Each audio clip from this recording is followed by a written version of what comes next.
Just imagine a car with a Ferrari engine, but bicycle brakes. My brain is an unbelievably powerful machine, probably much more powerful than yours, honestly. But when I try to hit the brakes, watch out, you know what I mean? Yeah, listen, man, can you please just do your own dishes? I'm so sick of cleaning up after you. Did you not hear what I just said?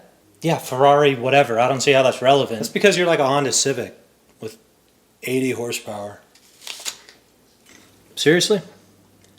I'm gonna go play video games. I hear my engine revving up. Okay. Yeah, I'm gonna find another place to live. What? Why? ADHD is a hard thing to explain.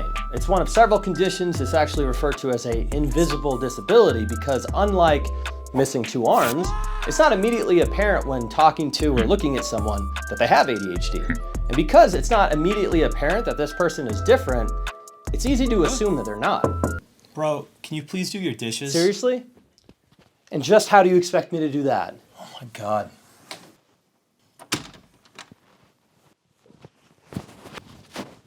Couple that with the fact that a lot of the challenges that people with ADHD face are often projections of what others consider to be character defects. Being late, losing things, feeling unmotivated, being inconsiderate, being careless, being lazy. Now, of course, having ADHD does not mean that you're inconsiderate or careless or lazy, and I'm sure you have some people in your life that you'd really like to convey that to. So this video will be about how to show them what it's actually like in terms that anyone can understand.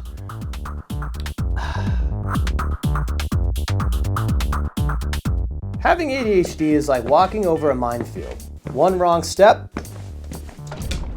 and you blew it.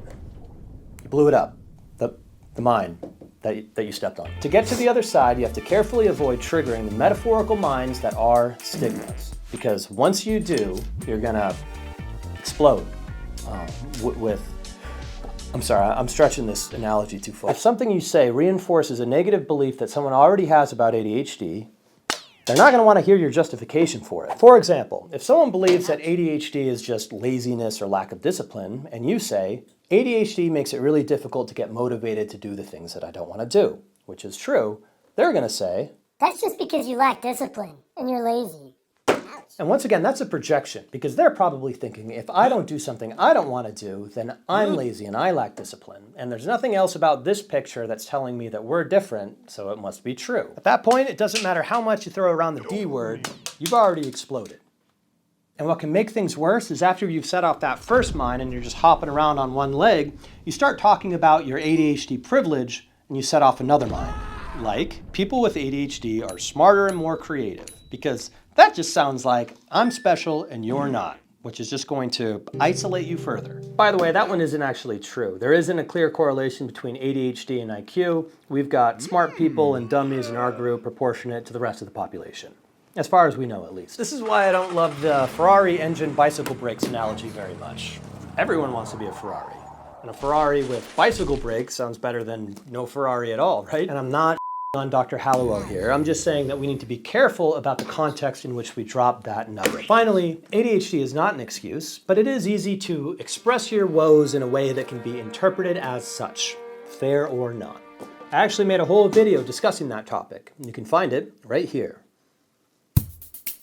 So, in summary,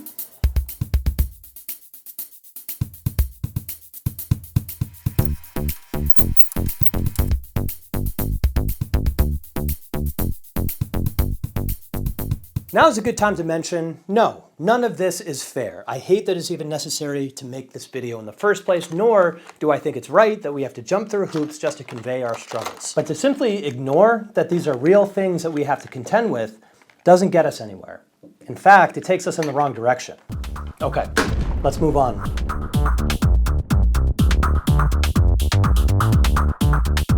If you were to take a look in the DSM, you'd find a total of 17 symptoms listed for ADHD. This is not a DSM.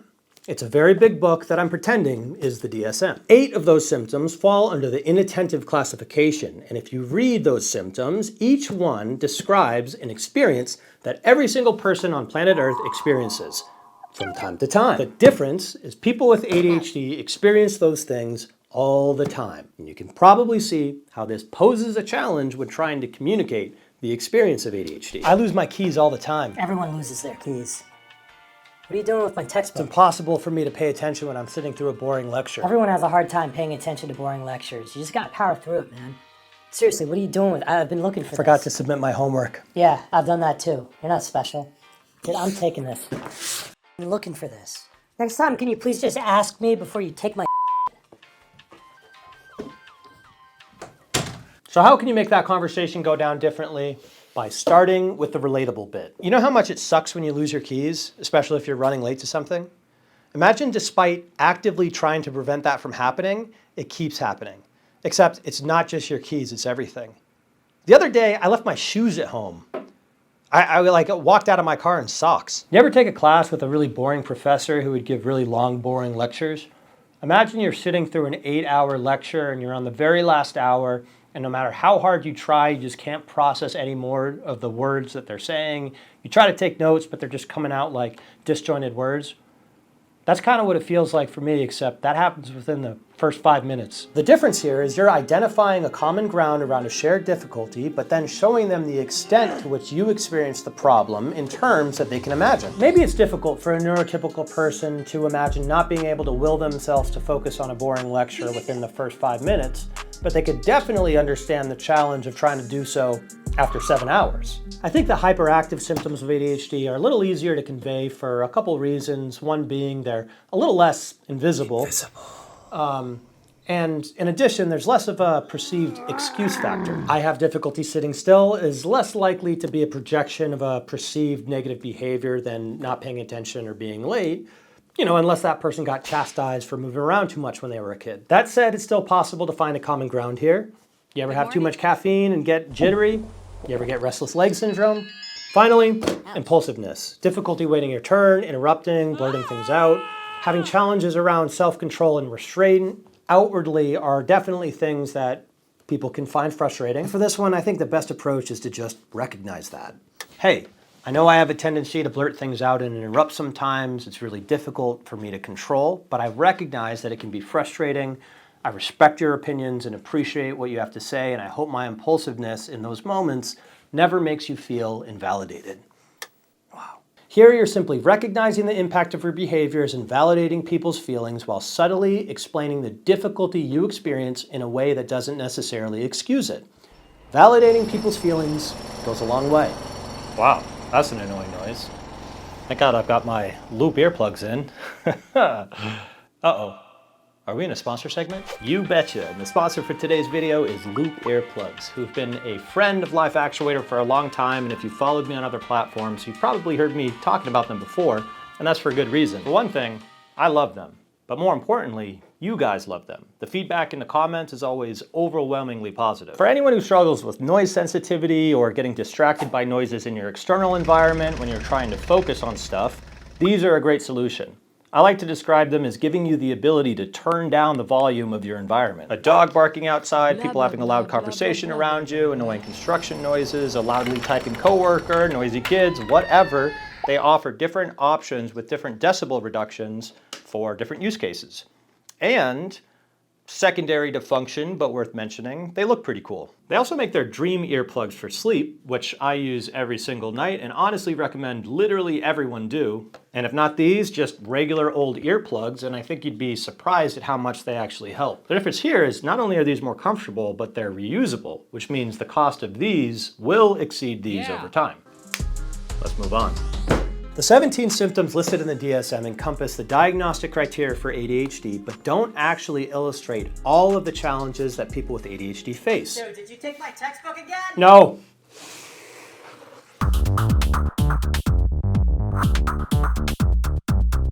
ADHD is a disorder that affects your executive functions, which are as follows. Working memory, impulse control, cognitive flexibility, planning, emotional regulation, or organization. Not everybody with ADHD experiences challenges relating to all of the executive functions, but everyone with ADHD does experience challenges around some. It is, of course, helpful to know which specific challenges you face to effectively communicate your experience with ADHD, but to bundle everything together, you could simply say, ADHD affects your ability to plan, problem solve, and adapt to new situations. That was great.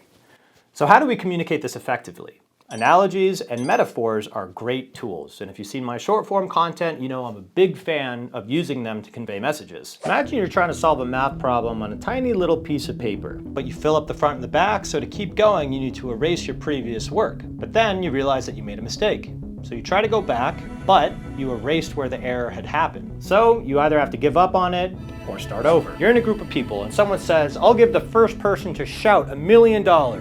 So you shout. And then the person who made the proposal finishes their sentence. I'll give $1 million to the first person to shout after I say go.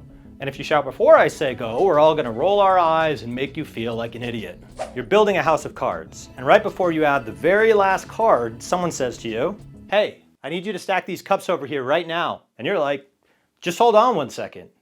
And then they say, no, do it right now. So you go over there to stack the cups, but then someone else says, hey, come over here and organize these blocks for me right now. So now you're just standing there, unsure of what to do next. Then eventually you decide to just go back to your cards. Hey, but as you sit down, you bump the table and knock them all over. Someone comes up to you and says, hey, I hid $1 million somewhere in this room. If you can find it in under a minute, I'll give it to you. By the way, I also put a map next door. You, thinking you don't have enough time to go next door and find the map, start looking around everywhere for it. Then your time runs out. Take the same scenario, only this time you've already scoped out where the money is in advance and made a map of exactly where to find it. Your timer starts, you go to grab your map, but it's not where you left it. So you give up on it and you start looking for the money. Then your timer goes off. Someone comes up to you and says, hey, I'll give you $1 million if you don't yell. So you say, all right, sounds good. Then someone sneaks up behind you and jams a cattle prod up your ass.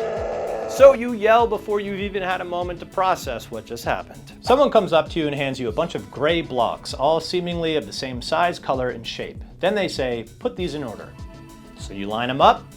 Then they say, that's not in order. And they jam a cattle prod up your ass. Thus far, we've only talking about ADHD in ways that people can relate to. And I can hear you all the way from over here saying, Eric, what about the dopamine? when it comes to the science of ADHD, it is, well, neuroscience. And neuroscience is pretty complicated. You'll hear a lot of people talking about dopamine. ADHD is caused by lower levels of dopamine.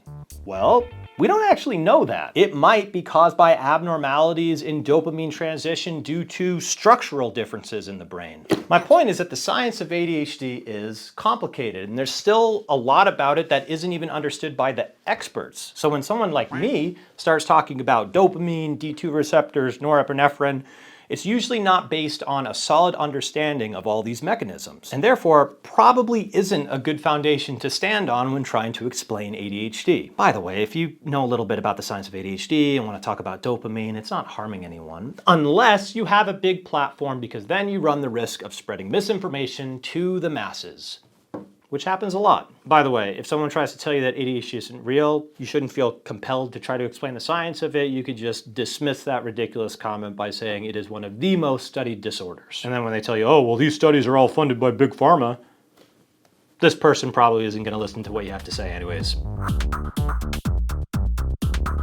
There is absolutely no problem with talking about your experience with ADHD and trying to educate people about it. There is, however, one context in which talking about it is ill-advised, and that's right after you've made a mistake that's had some sort of negative impact on others, because 9 times out of 10, that will be perceived as you not taking accountability. I'm not saying it's fair, it just is. Now, after you've owned up to a mistake and some time has passed, it is absolutely appropriate to say, hey, I just wanted to let you know I have ADHD and I struggle with X, Y, and Z.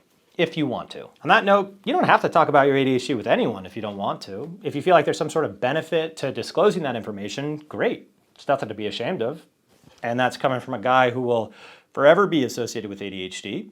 But if you don't want to talk about it for any reason, you're not obligated. If you are comfortable talking about it, the best people to discuss it with are 1, those closest to you, like your parents, partners, close friends, because deepening their understanding of ADHD will give them more context as to why you do some of the things you do and possibly empower them to support you, especially in the case of parents. And 2, those who you are accountable to, like a boss or a teacher, because there may be an opportunity to receive accommodations, which, by the way, can be a tricky conversation to navigate, and I talk more about that in that excuses video.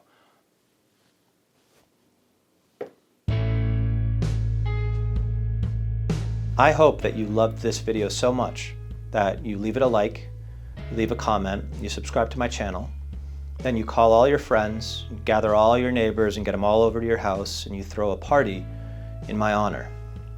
Maybe get a bounce house, some of those extra big balloons. I'll be honest, I really don't know what to say on these outros. I don't even think people watch it this far. I think once those tiles pop up on the video, people just shut it off. If you're still here, I love you, and I appreciate you watching this, and I hope to see you again real soon. Real soon. I hope to see you again real soon. I hope to see you again real soon. I hope to see you again real soon. I hope to see you again. I hope to see you again real soon. I hope to see you again real soon. I hope I see you again real soon. I hope that I see you again real soon. I hope that I see you again real soon. My hope is this, that I see you again real soon. I want to see you again real soon.